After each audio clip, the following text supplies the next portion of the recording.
जिसे कांग्रेस छोड़ के जाना है तुरंत चला जाए, कथन आया है राजस्थान के पूर्व मुख्यमंत्री अशोक गहलोत की ओर से। अशोक गहलोत राजनीति के जादूगर माने जाते हैं। राजस्थान की विधानसभा में आयोजित एक कार्यक्रम में उन्होंने बंगाल की मुख्यमंत्री ममता बनर्जी का उल्लेख करते हुए कहा कि सबसे बड़ा जादूगर तो मैं हूं, जगदीप धनखड़ कहां से जादूगर हो गए। जगदीप धनखड़ की ही, जो कि देश के माननीय उपराष्ट्रपति हैं, उनकी ही राजस्थान में अनवरत यात्राओं पर विधानसभा चुनावों से पहले अशोक गहलोत संवैधानिक पद और उसकी गरिमा और तमाम चीजों पर ज्ञान दे गए थे। लेकिन आज बात कर रहे हैं अशोक गहलोत की उस लाइन की जो उन्होंने एक दिन पहले जयपुर में कही कि जिसे कांग्रेस छोड़कर जाना है वो तुरंत चला जाए। तो किसकी ओर इशारा है अशोक गहलोत का?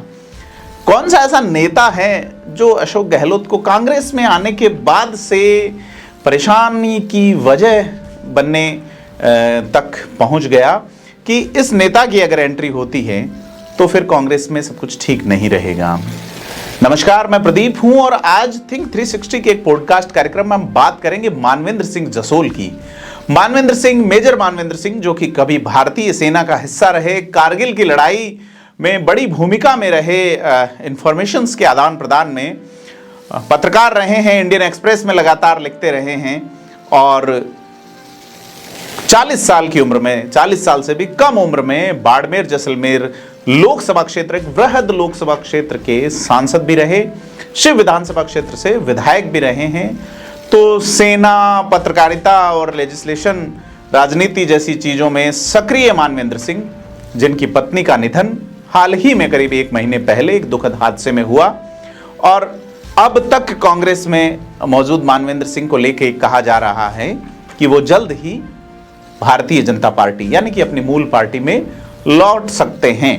तो आज हम बात करेंगे इसी मुद्दे पे कि क्या हुआ कि मानवेंद्र सिंह मजबूर हुए भारतीय जनता पार्टी को छोड़ के कांग्रेस में जाने के लिए, उस भारतीय जनता पार्टी को छोड़ के जिसके हनुमान कहे जाते थे उनके पिता स्वर्गीय जसवंत सिंह जसोल।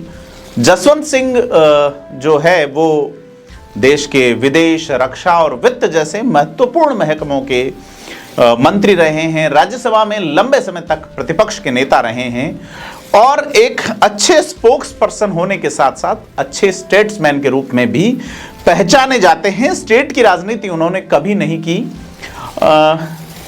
उनके बेटे मानवेंद्र सिंह जसोल, उस वट वृक्ष के नीचे राजनीति का ककहरा सीखने वाले मानवेंद्र सिंह जसोल 2004 में लोकसभा क्षेत्र बाड़मेर जैसलमेर से सांसद बनते हैं। 2009 में वो चुनाव हार जाते हैं हरीश चौधरी से। 2014 में उनके पिता स्वर्गीय जसवंत सिंह जसोल का टिकट कट जाता है। 2009 में जसवंत सिंह जसोल सांसद बनते हैं दार्जिलिंग यानी कि पश्चिम बंगाल की एक सीट से और ऐसा माना जा रहा है कि जालोर सिरोही लोकसभा सीट पे जसवंत सिंह जसोल चुनाव लड़ना चाहते थे 2009 में, लेकिन तत्कालीन पार्टी ने, जब लालकृष्ण आडवाणी जो है वो प्रधानमंत्री पद के दावेदार हुआ करते थे और यूपीए फर्स्ट के बाद का जो चुनाव हो रहा था, मनमोहन सिंह की सरकार के 5 साल पूरे हुए थे और जसवंत सिंह जसोल जालोर को सुरक्षित सीट के रूप में मान रहे थे। डिलिमिटेशन के बाद में यह सीट जो है उनके राज्यसभा के प्रतिपक्ष नेता रहते रिजर्व हुई थी, रिजर्व सीट थी, अनरिजर्व हुई थी और इस सीट पे जसवंत सिंह जसोल जो है वो चुनाव लड़ने की सोच रहे थे। मैं उस वक्त जालोर में हुआ करता था, एक मुलाकात भी हुई जालोर के सर्किट हाउस में 2008 में परिसीमन के बाद में। उस मुलाकात में अभी राजस्थान की विधानसभा में सचेतक बनाए गए जोगेश्वर गर्ग थे, बीजेपी के जिलाध्यक्ष अमित चंद जैन भी थे। पत्रकारों से खड़े खड़े बात करेंगे या साहब कुर्सियों पे बैठ के खड़े हुए पत्रकारों से बात करेंगे, किंचित छोटा सा माहौल अलग हुआ, अलग तरीके से। तो जसवंत सिंह जसोल ने ठेठ मारवाड़ी अंदाज में पत्रकारों से कहा, जब जसवंत सिंह जसोल से पूछा गया कि क्या आप जालोर सिरोही से चुनाव लड़ेंगे, तो उन्होंने कहा थे क्यों आगता पड़ो हो, यानी आप क्यों जल्दी मचा रहे हो। 2009 के लोकसभा चुनाव में जसवंत सिंह जसोल को दार्जिलिंग भेजा गया, वहां से वो सांसद बने और लोकसभा का चुनाव जीते। जसवंत सिंह जसोल जोधपुर से लोकसभा का चुनाव जीत चुके हैं, अशोक गहलोत को हरा के संसद पहुंचते हैं। बाद में वो राज्यसभा में रहे, चित्तौड़गढ़ से भी जसवंत सिंह जसोल सांसद रहे हैं। ऐसे में कभी लोकसभा कभी राज्यसभा में रहे जसोल राजस्थान से केंद्र की राजनीति में एक महत्वपूर्ण स्तंभ के रूप में स्थापित रहे, उसी तरीके से जैसे नागौर से आने वाले नाथुराम मिर्धा स्थापित रहे, झुंझुनू से आने वाले शीशराम ओला स्थापित रहे।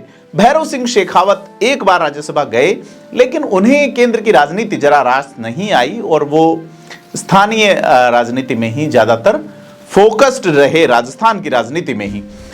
तो मानवेंद्र सिंह जसोल अब उस राजनीतिक विरासत को आगे बढ़ाने की परंपरा में, जब 2009 में भी सांसद नहीं रहते हैं, 2013 में वो शिव विधानसभा क्षेत्र से विधायक बनते हैं। वसुंधरा राजे की सरकार पूर्ण बहुमत से आती है, लेकिन मानवेंद्र सिंह जो है वो सरकार में सिर्फ एक विधायक बन के रहते हैं और किसी तरह का बड़ा या ऐसा कुछ पद उन्हें नहीं मिलता है। वसुंधरा राजे से उनकी अदावत शुरू होती है सरकार बनने के 6 महीने बाद हुए लोकसभा चुनाव से, जब नरेंद्र मोदी की सरकार आनी थी। केंद्र में राजनाथ सिंह अध्यक्ष हुआ करते थे भाजपा के, और केंद्रीय भाजपा में गोवा अधिवेशन में नरेंद्र मोदी के नाम का उल्लेख होता है। संसदीय बोर्ड बाद में उन्हें प्रधानमंत्री भी तय करता है, लेकिन इसी बीच जसवंत सिंह जसोल का टिकट कट जाता है। बाड़मेर लोकसभा से जो दावेदारी कर रहे थे उन्हें टिकट नहीं दिया जाता। जसवंत सिंह जसोल बाड़मेर में बागी होते हैं, बीजेपी के निर्दलीय चुनाव लड़ते हैं। इससे पहले अगर आपको मैं एक किस्सा बताना चाहूंगा कि जब जसवंत सिंह जसोल ने किताब लिखी जिन्ना भारत विभाजन के आईने से, और गोपाल कृष्ण गोखले का उल्लेख करते हुए उस किताब में जसवंत सिंह जसोल ने मोहम्मद अली जिन्ना को, यानी पाकिस्तान के कायदे आजम को, हिंदू मुस्लिम एकता का पैरोकार बताया था। तो जसवंत सिंह जसोल निशाने पे आ गए, भाजपा के ही हनुमान, भाजपा ही के निशाने पे। अब उन्हें पार्टी से निकाला जाना और ये तमाम चीजें जो है उस समय चर्चाओं में रही। जसवंत सिंह जसोल आते हैं बाबू साहब उर्फ भैरव सिंह शेखावत के पास। शेखावत उन्हें कहते हैं कि भाई चलो ठीक है, देखते हैं कैसे क्या रहता है। लेकिन प्रेस को बुलाते हैं और शेखावत जसवंत सिंह जसोल को ही यहाँ पे थोड़ा झिड़क देते हैं मीडिया के सामने ही।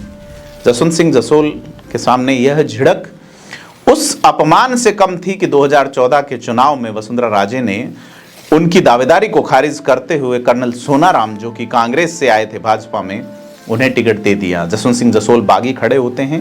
जसवंत सिंह जसोल जब प्रचार करने जाते थे लोकसभा क्षेत्र में, शाम का अगर समय हो जाता था तो बिजली कट जाती थी। वो अपने चुनाव चिन्ह टॉर्च को दिखाते हुए संसद तक का रास्ता खोजते थे, लेकिन जसोल को वो रास्ता नहीं मिलता था। रास्ता नहीं ही मिला। माहौल ऐसा बनता है कि चुनाव हार जाते हैं जसवंत सिंह जसोल।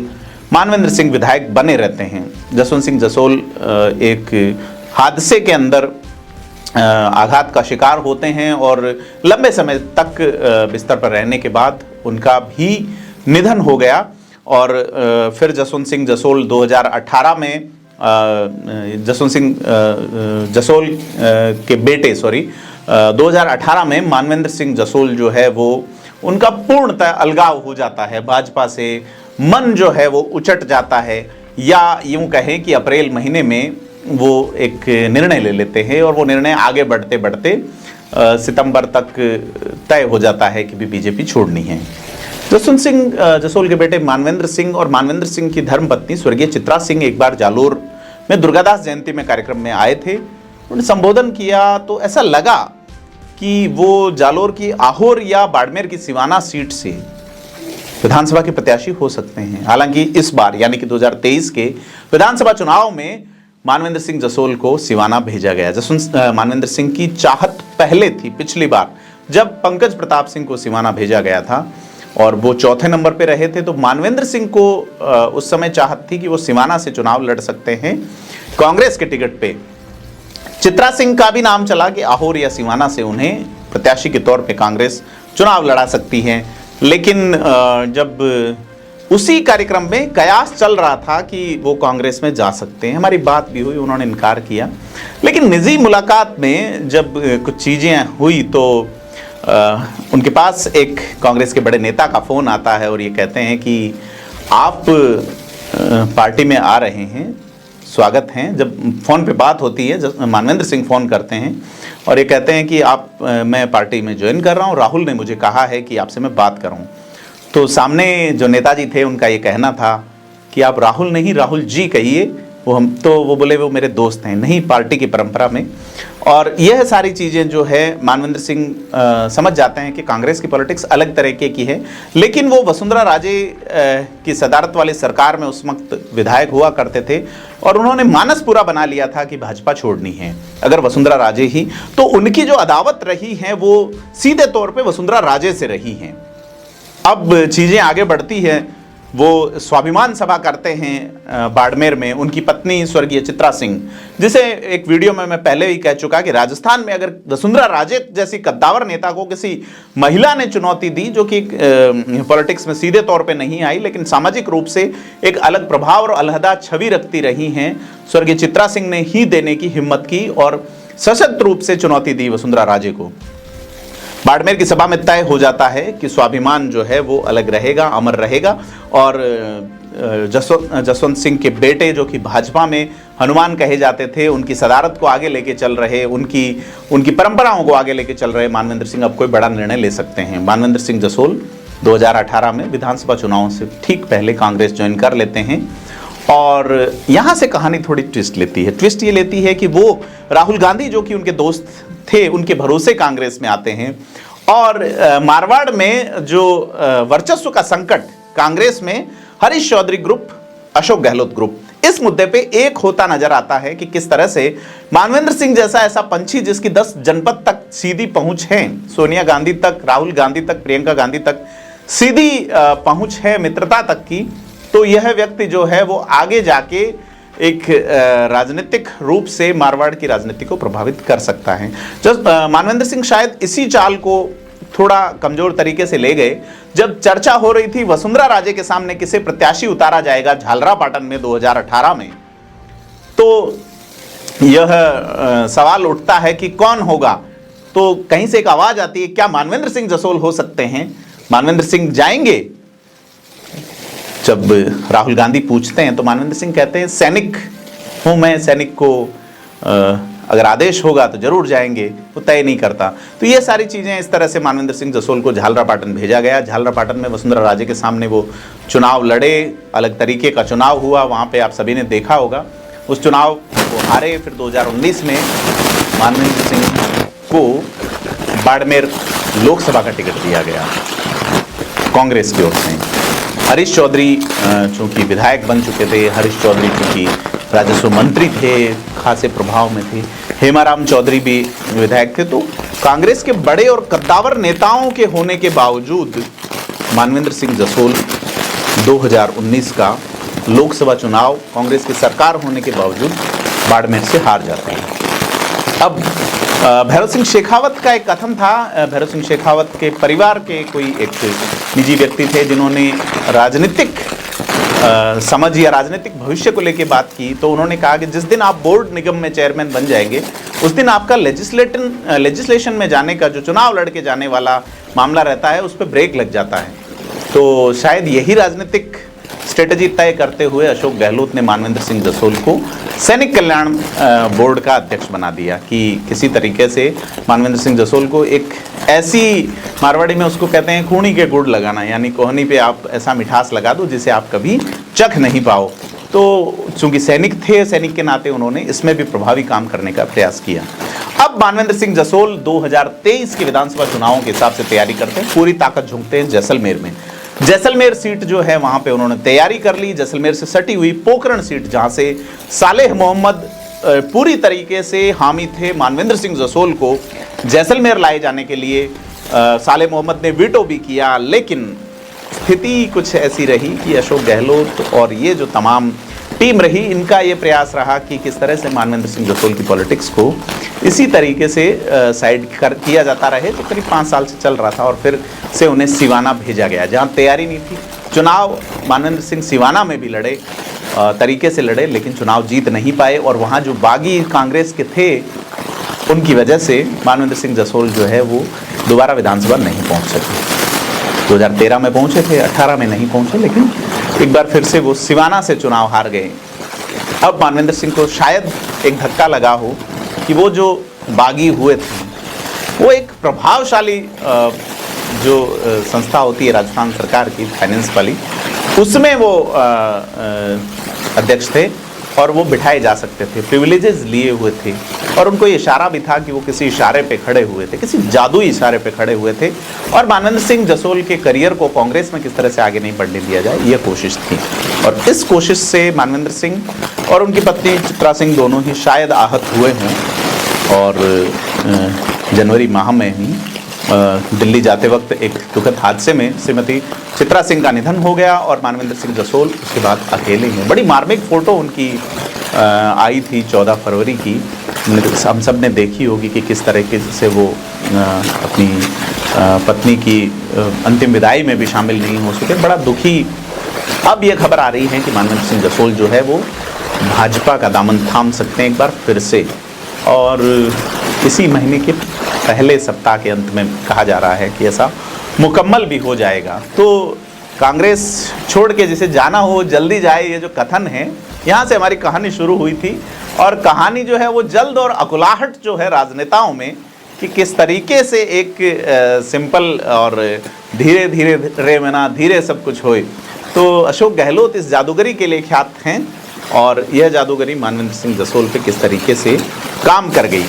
अब अशोक गहलोत जालोर जिले में वैभव गहलोत को राजनीति का ककहरा जोधपुर में पूरी तरह से प्रभावी नहीं कर पाए उनके लिए, तो वो जालोर जैसी एक सुरक्षित सीट पे और ख़ास करके राजपूत वोट बैंक के सहारे से किस तरह से वहाँ उनको टिकट दिलाना चाह रहे हैं। ऐसे में अगर मानवेंद्र सिंह जसोल जाते हैं भाजपा में, तो क्या अशोक गहलोत का जादू वैभव गहलोत के लिए वैसा ही मुकम्मल हो पाएगा, वैभव गहलोत के इम्प्लीमेंटेशन के लिए वैसा ही मुकम्मल हो पाएगा जैसा मानवेंद्र सिंह जसोल को कांग्रेस में कमज़ोर करने के लिए हुआ। ये तमाम चीज़ें, तमाम सवाल जो है हम आप पे छोड़ते हैं। क्या लगता है आपको, हमें कमेंट बॉक्स में ज़रूर बताइए। और कैसा लगता है आपको ये राजनीतिक सिचुएशन मारवाड़ में कि एक कोई नया नेता जो है वो इस पार्टी में ना उभरे, या ये जो स्थिति है उसको लेके आप क्या सोचते हैं, अपनी राय हमें कमेंट बॉक्स में बताएं। और थिंक 360 के स्पेशल ब्रॉडकास्ट से जुड़े रहने के लिए हमें लाइक, शेयर और सब्सक्राइब जरूर करें। धन्यवाद।